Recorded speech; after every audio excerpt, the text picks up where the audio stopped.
Hello friends. बेटा आज हम लोग स्टार्ट कर रहे हैं फॉरफीचर ऑफ शेयर्स। तो बेटा what is forfeiture of shares?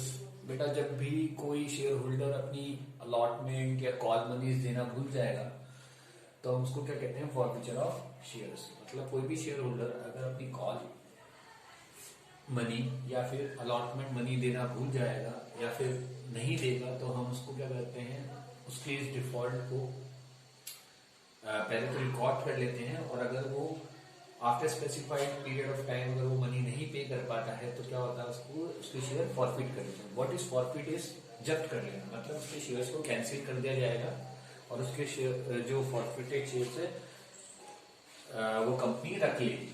ठीक है, that is called forfeiture of shares. वापस रिपीट कर देता हूँ, अगर आपने कॉल्स नहीं दिए, अलॉटमेंट नहीं दिए और आप स्पेसिफाइड पीरियड ऑफ टाइम के बाद भी कॉल और अलॉटमेंट नहीं दे पाए तो आपका क्या हो जाएगा?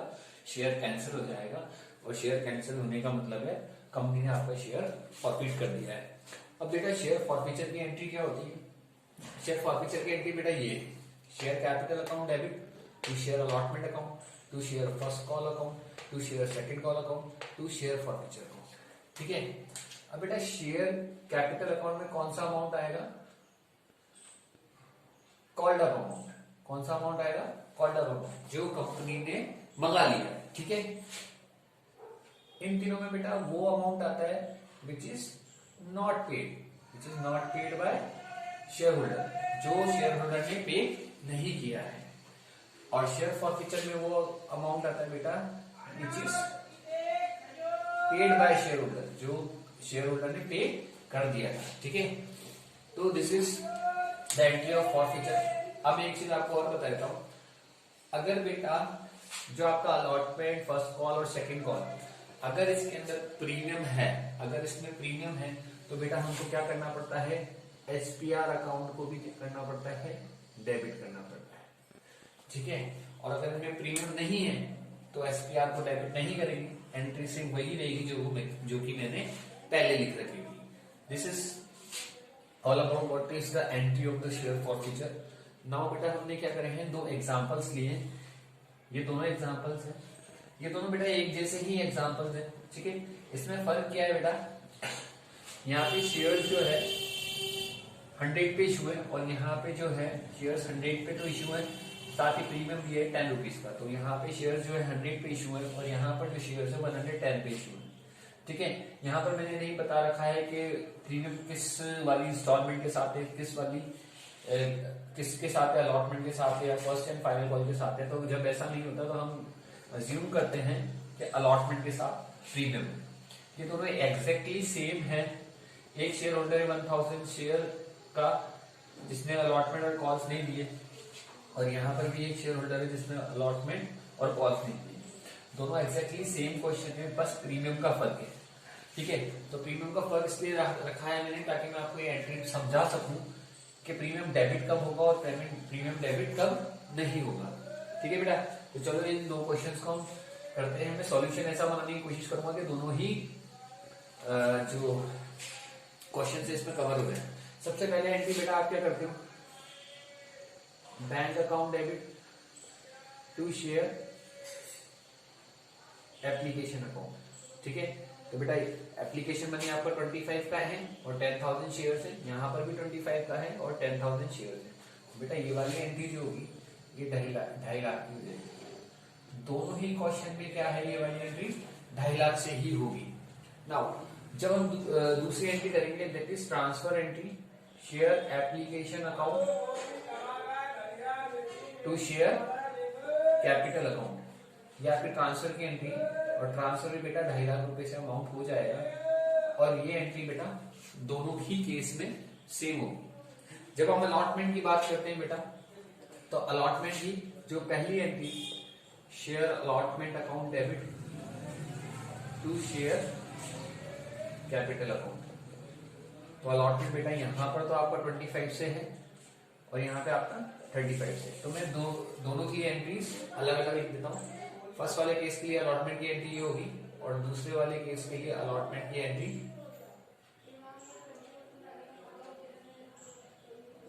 ये होगी टू एसपीआर, यहाँ पे प्रीमियम आ जाएगा। ठीक है, प्रीमियम हमने कवर कर लिया है प्रीवियस वीडियोस के अंदर भी। तो यहाँ पे जो एंट्री बेटा 2.5 लाख से हो जाएगी, और यहाँ पे जो एंट्री बेटा वो आपकी 3,50,000 से होगी, जिसमें जो प्रीमियम वो 10 रुपीज का है। प्रीमियम कितना है बेटा? 10 रुपीज का। तो 1 लाख का तो प्रीमियम है बेटा, 10 को 10,000 से मल्टीप्लाई किया, और शेयर कैपिटल जो है बेटा वो 2.5 लाख का। शेयर का प्राइस शेयर कैपिटल में जाएगा और प्रीमियम प्रीमियम में जाएगा। ठीक है, अलॉटमेंट हो गया बेटा। अगर हम बात करें फर्स्ट एंड फाइनल कॉल की एंट्री, तो बेटा फर्स्ट एंड फाइनल कॉल की एंट्री दोनों ही केस में क्या होगी? सेम जाएगी, क्योंकि यहाँ पर भी 50 का है शेयर और यहाँ पे भी 50 का है शेयर। ठीक है, हाँ अभी बेटा अपन क्या करें, एक बार फर्स्ट एंड फाइनल कॉल को करने से पहले बेटा हमने यहाँ पर अभी रिसीव की एंट्री नहीं गई, अलॉटमेंट की, वो कर लेते हैं पहले बेटा। अलॉटमेंट को रिसीव कर लेते हैं। ठीक है, अलॉटमेंट को हम पहले रिसीव कर लेते हैं। तो चलिए अलॉटमेंट को हम रिसीव करते हैं। कैसे अलॉटमेंट को रिसीव करेंगे? यहां पर लिखेंगे bank account debit to share allotment account. तो बेटा 2.5 लाख रुपए का अमाउंट आना था। एक शेयर होल्डर है दोनों ही जगह जिसने क्या करा है? अलॉटमेंट मनी नहीं दी। यहां पर देखेंगे तो बेटा 1000 के हिसाब से 25 रुपीज नहीं आए हैं, तो यहाँ पे 25,000 रुपए नहीं आए हैं। तो यहाँ पे जो अमाउंट रिसीव होगा बेटा वो 2,25,000 होगा।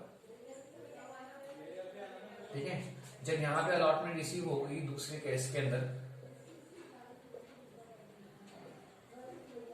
तो बेटा अमाउंट कितना आना है? 3.5 लाख रुपए का अमाउंट आना है। ठीक है, और जो 1000 के हिसाब से बेटा 25 रुपीज रिसीव नहीं होंगे। 1000 के हिसाब से बेटा 25 रुपीज, सॉरी 25 रुपीज नहीं बेटा 35 रुपीज। ठीक है, यहाँ पे जो अलॉटमेंट का अमाउंट है वो 35 रुपीज है। तो 35,000 रुपीज नहीं आएंगे, तो आपके पास जो मनी आएगी वो आएगी बेटा 3,15,000। तो this is a recording of allotment. आप चेक कर लें बेटा, यहाँ पे जो अलॉटमेंट की एंट्री वो डिफरेंट चलेगी और डिफरेंट अमाउंट से चलेगी, और यहाँ पे जो एंट्रीज है बेटा वो डिफरेंट अमाउंट से चलेगी। ठीक है बेटा, एक बार मैं ये चीज डिस्कस कर लेता हूँ। जो एंट्री यहाँ पर हाइड हो गई थी, अलॉटमेंट की जो ड्यू की एंट्री थी फॉर दी सेकंड एग्जांपल, वो क्या थी मैं आपको बताता हूँ। वो ये थी, share allotment account debit to share capital account to SPR। क्योंकि बेटा यहाँ पर क्या है, ये प्रीमियम पे अलॉटमेंट, तो ये होगी बेटा 3.5 लाख से, यहाँ पे आएगा 2.5 लाख, और यहाँ पे आएगा बेटा 1 लाख। जब हम रिसीव कर रहे थे अलॉटमेंट, तो एंट्री क्या होगी?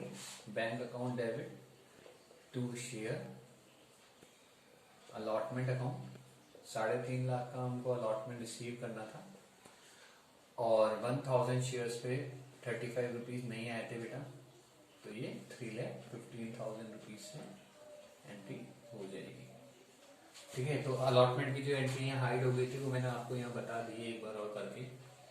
अब हम बात करें फाइनल कॉल की। तो दोनों ही केस में जो है फाइनल कॉल एक जैसी होगी बेटा। क्या होगी final call? Share first and final call account debit to share capital account. ये आपने फाइनल कॉल को ड्यू कर दिया।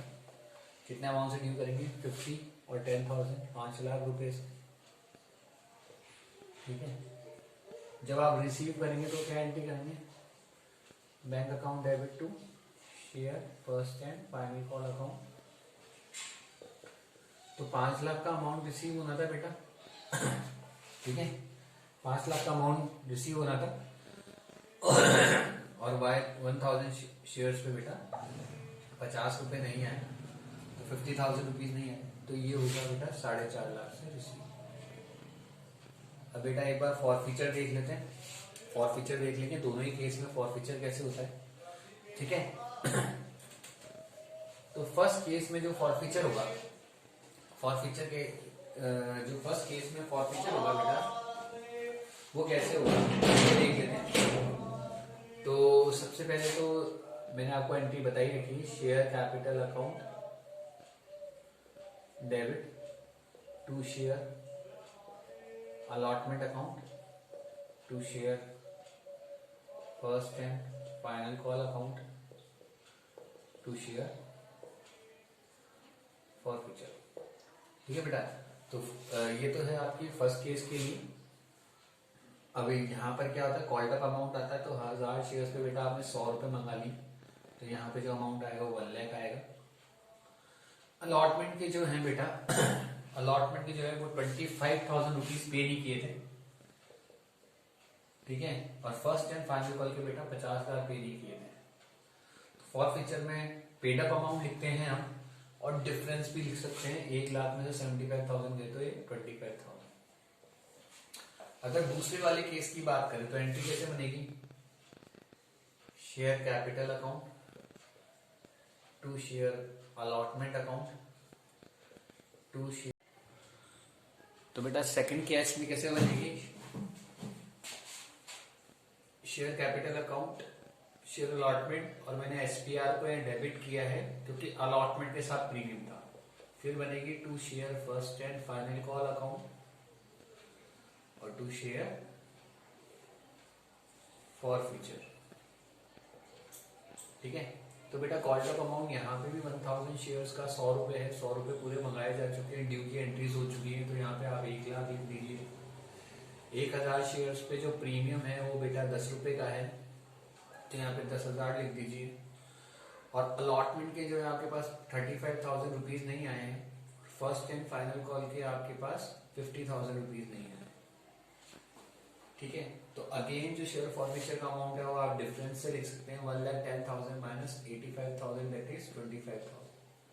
तो बेटा ये फॉरफिचर है when shares are issued at par, जब 100 पे इशू हुए थे, और ये फॉरफिचर है when shares are issued at premium, जब शेयर्स 110 पे इशू हुए थे। नेक्स्ट वीडियो में बात करेंगे बेटा रेशियो ऑफ शेयर्स की। ठीक है, थैंक यू।